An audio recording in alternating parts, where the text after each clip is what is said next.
quufaa ruuzii quufee uleera wal dha'u maaltu na dhibeedhaan keessa galaan nan laallatu nan laallatu wanti walumaa galatti nan laallatu Allah Haydar Abdii Bilisummaa Haydar Abdii Bilisummaa ani Oromoon kutaan 11 biyyatti kabaja natti godhe Oromoon kutaan 11 biyyatti akka hayyuutti na simate Oromoon kutaan 11 biyyatti Assalamu alaikum warahmatullahi ta'ala wabarakatuh. Oromoon kutaan 11 biyyatti takkana dabarsee hin beeku inni dhiiraa na qabeena dhungachuu keessanii inni dhiiraa na qabeena dhungachuu kunoo Haydar Abdii Bilisummaa ilma sikkoo mandooti ol ka'ee dhaabate warabbal kaaba habiibii koo hayde ol ka'ee dhaabate na simate sini galee maaltu na galchee na waa'ee keessanii irraa haasa'an daqiiqaa tokko gubuu barbaadan amma waa'ee Abdii Geetaachoo hin galamoo hin galu dhimma koo malee dhimma namaa naasoo kana booddee baqaa miidiyaa irratti dhimma namaa dhuftee natti laatee naattis Abdii Geetaachoo hin galamoo hin galu kana sin gaafachuu ajandaan koo Assalamu alaikum Mube. Waalaikum assalam warahmatullahi wabarakatuh Haydar koo hiriyaa koo qaaliif gaarii Abdii Geetaachoo babeen irraa galchuu dandeessu Namatti hin barbaanne jechuudha. Namatti hin barbaanne tokko sa'a 24 caalaa kaayiroo keessan turu namatti hin barbaanne abbaa barbaadde galchinaan jedhe kana booddee kijibaan jedhe. Abdii Geetaachoo babeen irraa galchee erga gaafa Abdii Geetaachoo abbabee dhufuuti an Abdii Geetaachoo irraa kilaasii inni bulumbulaa amma jochiin bahee dhufe. Maal isaa wajjin bulaa lafa kilaasii tokko bulla biyyaan hojiin inni kayillee deemi namaan hin jedhu kayideem bakka na biraa minaamin ani hin bulu mana kana yoo ati na bira bulta ta'e kayideem minaamin jedhamu. Jechuun guyyaa mala godhatu ture guyyaa bakka biraan deemu ijoollee biraa bira afaan dhaqu. Maa guyyaa mana maraa deemu waan guyyaa guyyaa waa ittiin deemu. Halkanuu giddiidha. Halkanuu waajiba ta'anii. Amma hin galamoo hin galuu Abdii Geetaachoo. Wallaahi malagoona. Takki yaaddeen warabbal kaa. Ambaazawee waan biraa akka qoosaatti fudhachuu danda'a garuu dhimmi kun dhimma qoosaatii miti beekaa. Narra gubadhee waa namni waan akkatu malee hin bo'u ilmi dhiiraa waan akkatu malee boosu waa malee ganamaan dhufe bo'aan jiruun na hubadhaati narra galcha. Dhagayi ani sirriitti fayyuu kan kibeeta keessi kiyee na yaaddaa jira beekta mucaan kun dhukkubaa xiqqollee taatu sirra dhibba fayyada eegaa fi natti jira beekta alhamdulillah ma fayyiteerta jechuudha. Maadhiifi namni gaafa akkanatti yaaddoo eegalee gaafa as geennaan gaafa fayyiteerta alhamdulillah rabbil alamin.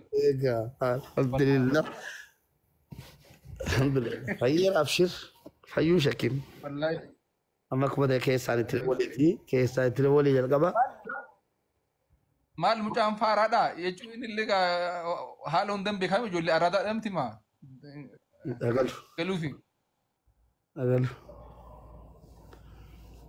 Galu. Ilaa.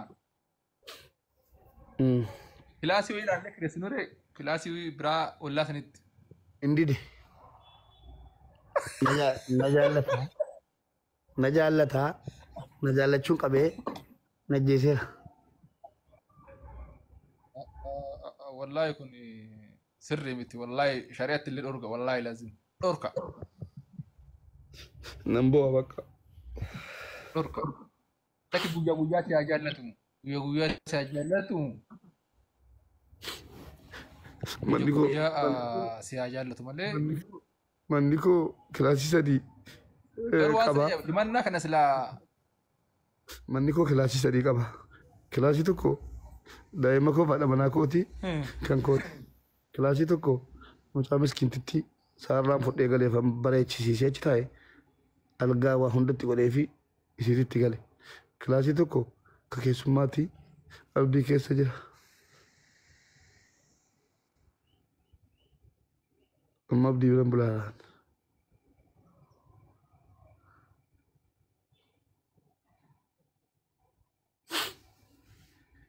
Ilmi dhiiraa.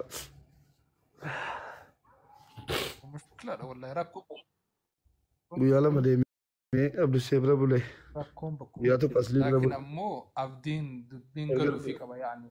erga dhufe guyyaa meeqa abdiin tokko lama sadii afur shan ja'a guyyaa ja'a keessaa guyyaa tokko mana aslii bule guyyaa lama mana abdiisee bule guyyaa sadii na bira bule.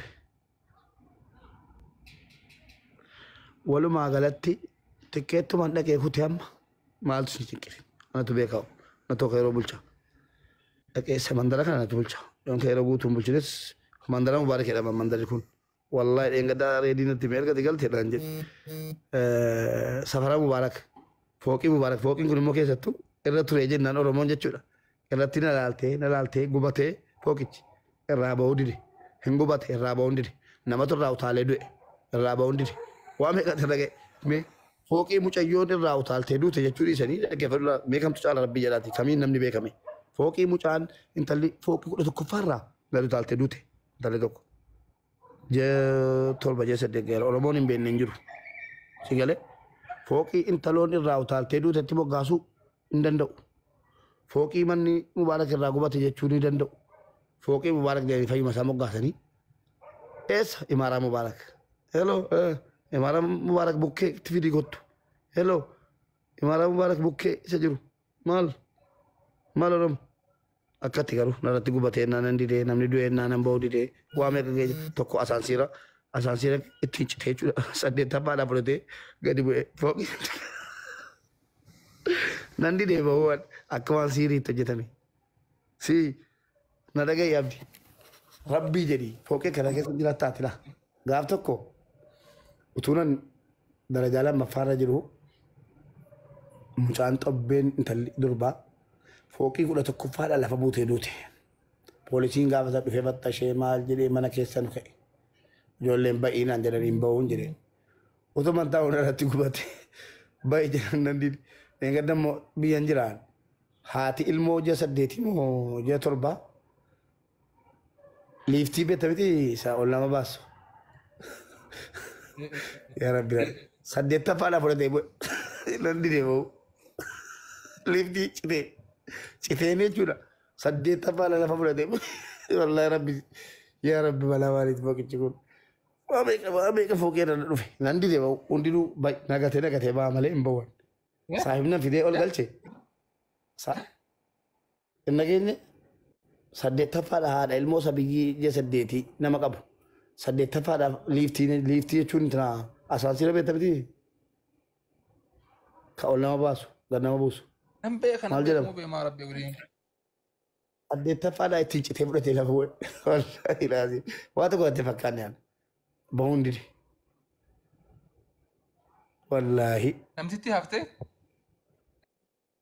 haftee miilatuun